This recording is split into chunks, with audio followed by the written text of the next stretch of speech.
Hi hello ഒരു അസ്സലാമലൈക്കും. വീട്ടിൽ പത്തിരി ഇടിയപ്പം അങ്ങനെയൊക്കെ ഉണ്ടാക്കുന്ന സമയത്ത് ഉമ്മച്ചി ചെയ്യാറുള്ള ഒരു പണിയാണിത്. വല്ലപ്പോഴും ഒക്കെയാണ് ചെയ്യുന്നത് കേട്ടോ. അങ്ങനെ അധികം മാവ് ഇങ്ങനെ ബാക്കി വരാറില്ല. അപ്പോൾ ഇന്ന് രാവിലെ പത്തിരി വെച്ചപ്പോൾ കുറച്ച് മാവ് ബാക്കി വന്നിട്ടുണ്ടായിരുന്നു. അങ്ങനെ ഉമ്മച്ചി ഇന്ന് വൈകിട്ട് അത് വെച്ചിട്ടാണ് സംഭവം ചെയ്തെടുക്കുന്നത്. എന്നിട്ട് ഇത് ചെറുതായിട്ട് ഉരുളകളാക്കിയതിന് ശേഷം നല്ല ചൂടായ നമ്മൾ വെള്ളം ചൂടാക്കാൻ വെക്കുക. നമ്മൾ എന്ത് ചെയ്യുക, നന്നായിട്ട് ഇതിലേക്ക് ഇട്ട് കൊടുക്കുക. അപ്പോൾ നന്നായിട്ട് ഇത് വെന്ത് ഇട്ടു കേട്ടോ. നല്ല രീതിക്ക് തിളയ്ക്കുമ്പോഴത്തേക്ക് നമ്മുടെ ആവശ്യത്തിനുള്ള ഷുഗർ ആഡ് ചെയ്ത് കൊടുക്കുക. അങ്ങനെ അതുമൊക്കെ ആഡ് ചെയ്ത് നന്നായിട്ട് ഇളക്കുക. ഇനി മെയിനായിട്ട് ഒഴിക്കേണ്ട സംഭവം പാലാണ്. പാല് ചേർക്കുമ്പോൾ കുറച്ച് ചൂടാറിയതിന് ശേഷം ആറ്റിയതിന് ശേഷം മാത്രം പാല് ചേർക്കുക, അല്ലെങ്കിൽ പിരിഞ്ഞു പോകും കേട്ടോ. ഇത് തേങ്ങാപ്പാലല്ലേ, ഇത് പശുവും പാൽ. അപ്പോൾ എന്തായാലും നിങ്ങൾ ചേർക്കുമ്പോൾ നിങ്ങൾക്ക് വേണമെങ്കിൽ തേങ്ങാപ്പാൽ ചേർത്ത് കൊടുക്കുക കേട്ടോ.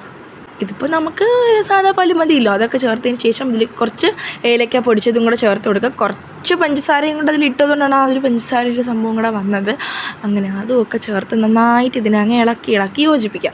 പിന്നെ നിങ്ങൾക്ക് ആവശ്യത്തിന് കുറുക്കണമെങ്കിൽ അങ്ങനെ, ലൂസാക്കണമെങ്കിൽ ലൂസാക്കണം. അങ്ങനെ ഞാൻ കേട്ടിട്ടുള്ളതെന്ന് പറഞ്ഞാൽ ഇതിൻ്റെ കൂടെ കുറച്ച് മുളകൊക്കെ വെച്ച് കഴിക്കുന്നതാണ്. ഞാൻ കേട്ടിട്ടുള്ളതല്ല, ഞാൻ കണ്ടിട്ടുണ്ട് എൻ്റെ ഫ്രണ്ട് അങ്ങനെ കഴിക്കുന്നത്. അപ്പോൾ എന്തായാലും എനിക്കതിനെപ്പറ്റി വലിയ അങ്ങനെ ഒരു ധാരണ ഇല്ല. എന്നാലും ടേസ്റ്റ് എങ്ങനെയാവും എന്ന് എനിക്കറിയില്ല. എനിക്ക് ഇപ്പോൾ ഇതിൻ്റെ കൂടെ മുളക് വരച്ചത് കഴിക്കാൻ തോന്നാത്തത് കൊണ്ട് ഞാൻ ഇതങ്ങനെ തന്നെ അങ്ങ് കഴിക്കുകയാണ്. കാരണം എനിക്ക് ഭയങ്കര ഇഷ്ടമാണ് ഈ ഒരു സംഭവം. നല്ല അടിപൊളിയാണ്.